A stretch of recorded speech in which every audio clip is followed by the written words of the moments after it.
All right. Thank you guys for joining. This is Monday. It is awesome to be together on prayer for Israel. And we have Rachely filling in for Iran today. There's been a lot happening over the weekend. I'm sure that you've noticed a lot of rockets that have been shot into Lebanon. Some are calling it the next or the third Lebanon war. Obviously, Israel is getting weary of responding to rockets shot from Hezbollah into Israel, making it such that 70,000 of their northern residents have had to flee their homes for many months now since the war. And so, very understandably, Israel is fed up with this. So we want to continue to be praying into this. I'm happy to hear what Rachely has to say today. And I think I'll show Haim's Mail Spins video afterwards because he's got some good insight there. And just in listening to Daniel Hagarty, the IDF guy, it's really incredible, again, similar to Hamas, how Hezbollah, uses civilian homes, uses schools, even, I'm not sure, I tried to get it on this, but I can't find it. I can only see it on my text of Daniel explaining how one large range missile was in a home where they had, formed an opening to shoot it out. So the IDF did a preemptive strike on that and destroyed that. So, well done to the Israeli intelligence. Well done to God answering prayers. I was reading it. I'm going to get it out for you from my Bible. It says, when the Lord executes judgments in the earth, he makes himself known. And so may there be a fear of God that hits the nations. May there be a fear of God that causes us to tremble at the God of the universe, because he will defend Israel. So Rachely, thank you so much for joining. Rachely works with Aran. He is in meetings today, other meetings. And Rachely, we're so grateful. She is Brazilian born, amazing woman. She really helps keep the National Leadership Center running there in Ariel, Israel. And she also does radio and is an author. And wow, Rachely, come on, you're a rock star. All right, so over to you, my friend. Well, thank you so much, Patricia. Thank you, all of you, for joining every week here. Actually, some of you, I think, join every day in prayer on behalf of Israel. So thank you. It means the world to us. And we know we have, Israel has 3 armies. 2 are seen, 1 is unseen. The 2 seen, 1 is the army, the IDF on the ground. The other seen army are you, each of you who are prayer warriors. So thank you. And the unseen army is, the angels. So we count on all of you for that. And it's after last week, after the beeper operation, the pagers and walkie-talkies operation, that it sounds like James Bond movie action, it was clear that Hezbollah would respond and try to expand and intensify the attacks in the north, but not only in the north. Unfortunately, they do have the bellic power, the military power, to reach a little further than the north. Just a few minutes ago, we heard that very close to Ariel, not in Ariel, but close to the Ariel being the city where the National Leadership Center is located. So a rocket fell there, still checking to see where it came from.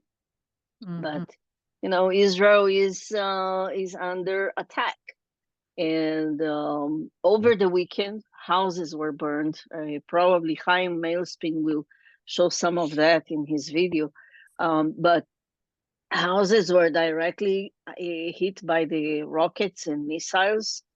And if it was not by the miracle that the family, just on time, just seconds before, they had they locked themselves in the safety room in the bunker that they have in the house, they would be hit really hard. So thank Thanks God for this kind of wisdom, to Yeah. build safety rooms.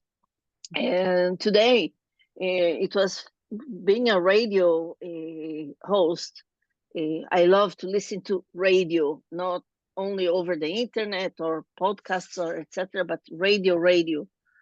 And it was somehow interesting to see footage on TV today showing how the Israeli army, the Israeli spokesperson in Arabic, actually kind of hijacked the transmissions in the radio stations in Lebanon, warning the population to get out from the south and go north, especially telling them that, if you live in the south, probably your houses have missiles that belong to Hezbollah under it, inside it. So we will attack. And if you are there, you'll be hurt. This is like summarizing very, very briefly what they said. So yes, there are huge traffic jams in Lebanon. I saw it a few minutes ago. From the south to the north. People even traveling like against in the other lane, meaning they don't care if it's the opposite direction. They just are fleeing to the north. So it's interesting. And all that happens reminds me of the Haftarah that we have connected to this week's portion. We have Parashat Shavua, the weekly portion, and Haftarah. Haftarah being an additional chapter, not from the Torah, from the 5 first books, but from the prophets. And this week, the Haftarah of this week is taken from Isaiah 60, the whole chapter, or actually until verse 29. But it's interesting to see. I see it as a very encouraging chapter. I will explain how it's connected to this week's happenings or this past year. Verses 1 and 2 say, "Arise, shine, for your light has come, and the glory of the Lord is risen upon you." Listen to this. "For behold, the darkness shall cover the earth, and deep darkness the people," or in Hebrew it says the nations. "But the Lord will arise over you, and his glory will be seen upon you." How do I connect that? Since October 7, 2023, we had seen darkness coming over the earth, meaning our planet, beginning with the attacks from Gaza in the south, rockets all the time from the north in Lebanon, the Houthis from the east, from Yemen, attacking from the direction of the Red Sea, in Samaria and Judea, and yesterday or today we heard about missiles coming from Iraq. Wow. And look at what is happening all around the world in countries such as the States, Germany, Brazil, all the anti-Semitism that is so dark and so it looks like it's taking over. So it is darkness covering the earth. But, it seems that the enemy is going to get, or is getting already, a big blow.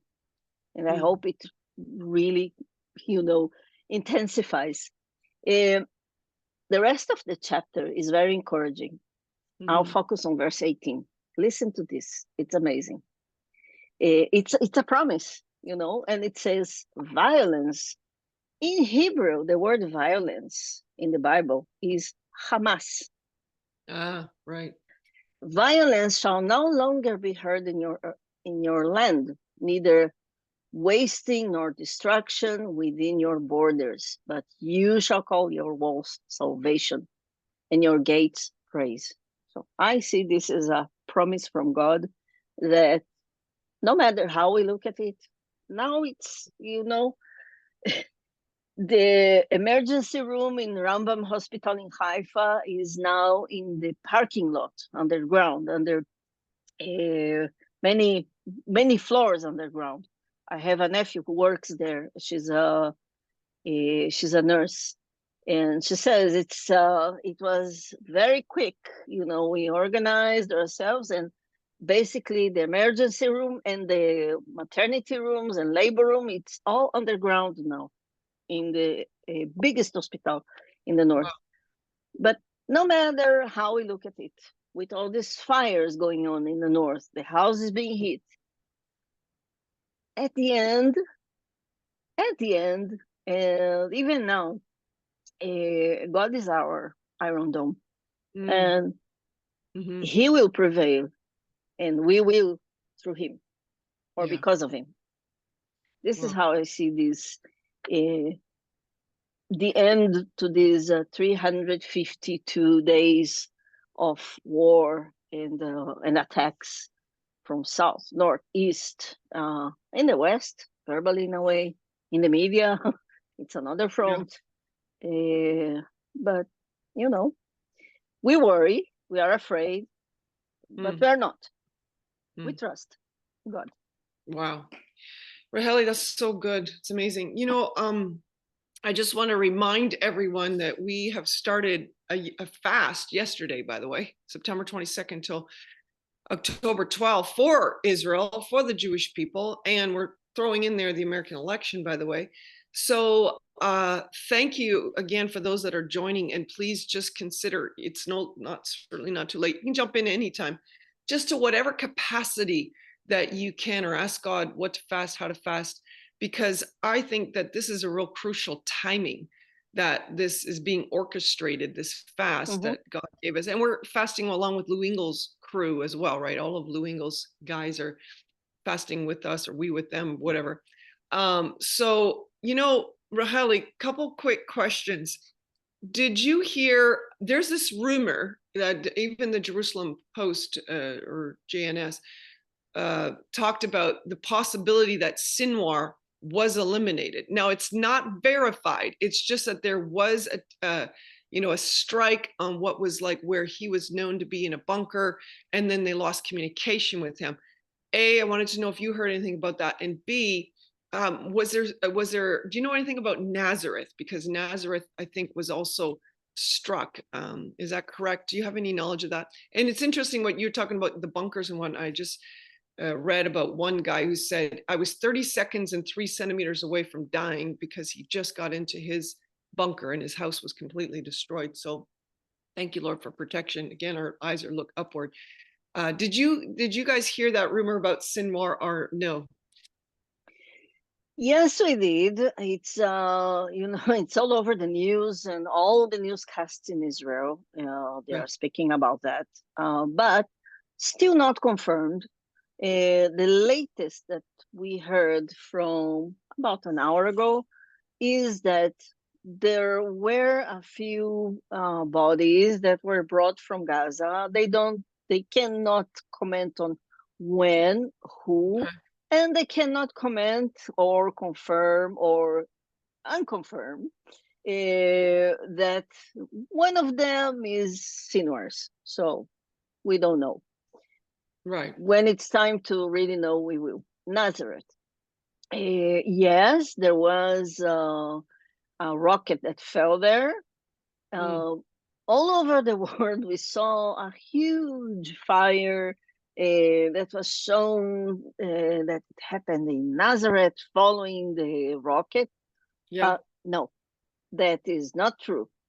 The fire is from another thing that happened a few weeks ago or months ago, when the people of Nazareth were actually burning mountains and mountains of garbage. At night. So no big fire in Nazareth. Yes, a rocket fell there. Okay. Speaking about bunker, just a second. We are so glad that in Ariel, in the National Leadership Center, we do have a huge bunker to host, I believe, 100 people. Wow. So that gives us also the insurance to the groups that come.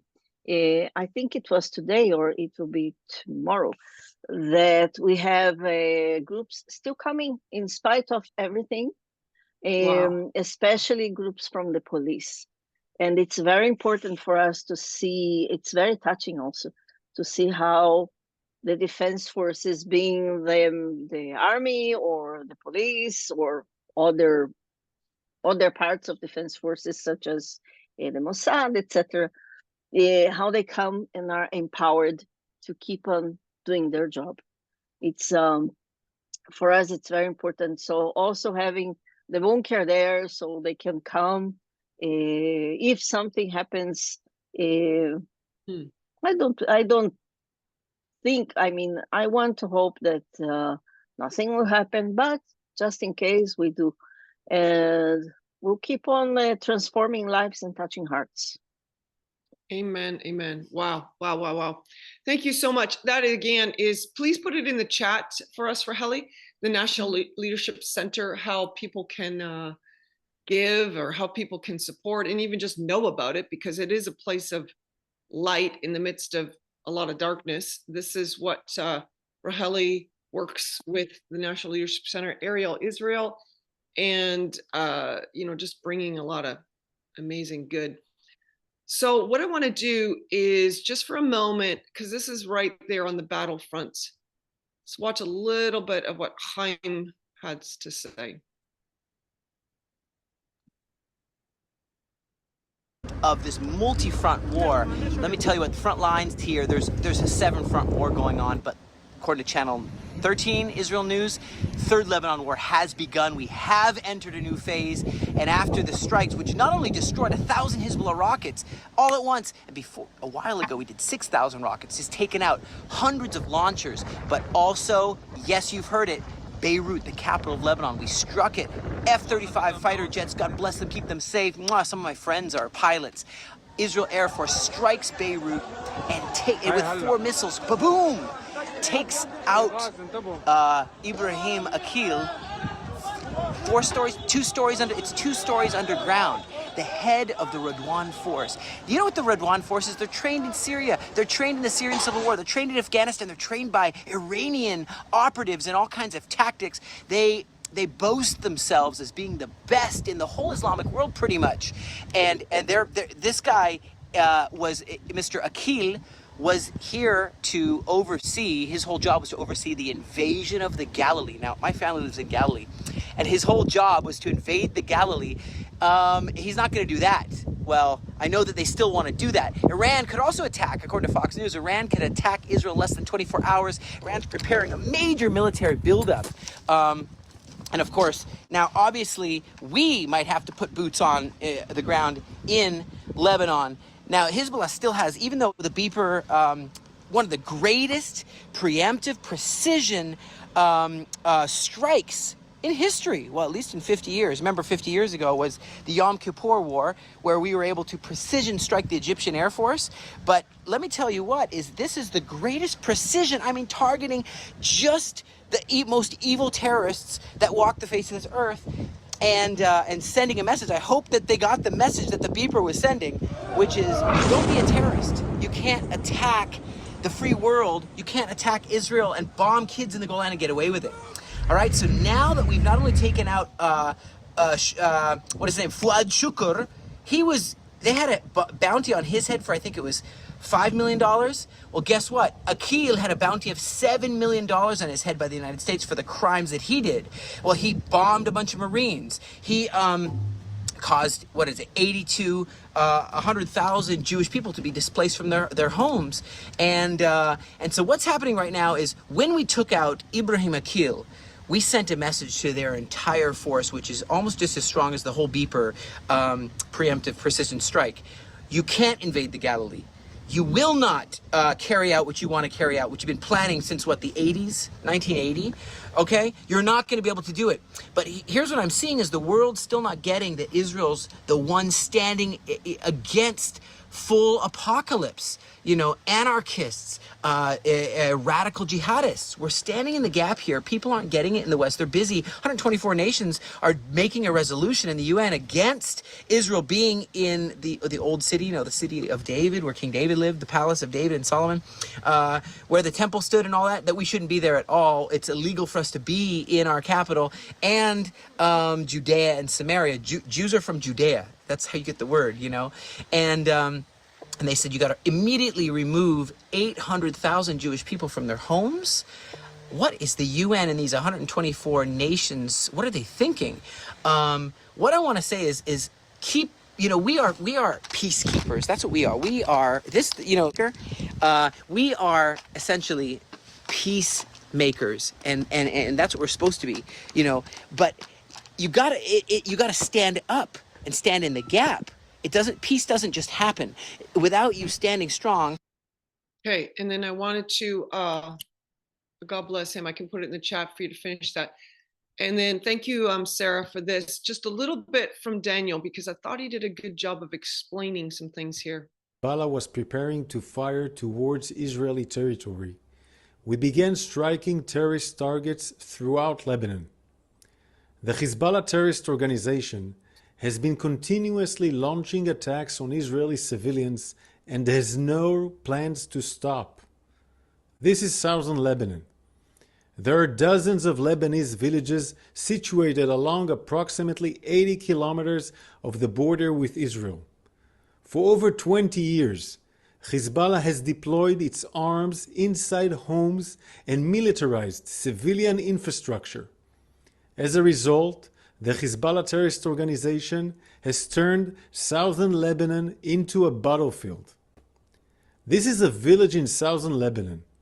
Hezbollah stores cruise missiles, rockets, launchers, and UAVs inside civilian homes, hidden behind the Lebanese population living in the village. We are monitoring these activities, locating the weapons, and destroying them with precise intelligence-based strikes. I want to show you an example of a strike carried out a few weeks ago. Here we are exposing Hezbollah's method of hiding a cruise missile inside a home. The terrorists create a designated opening for the missile launch. Here you can see how we identified the terrorist making an opening in the building that exposed the missile. In a precise strike, the IDF eliminated the terrorist and this missile launching infrastructure shortly before the launch. Shortly, the IDF will engage in extensive precise strikes against terror targets which have been embedded widely throughout Lebanon. We ask residents of Lebanese villages to pay attention to the message and warning published by the IDF and heed them. This is an advance warning for your own safety and the safety of your family. Wow. All I can say is there are not many nations that do that kind of warfare in terms of letting everybody know we're coming in. There's no surprise here. Move, you know. So, all right. Well, but God. Talk about Psalm 2, the nations rage and raise their fist at the Lord. Psalm 6, 9:16. The Lord is known by the judgment he executes. The wicked is ensnared in the work of his own hands. All righty. Well, what we're going to do, we're going to go ahead and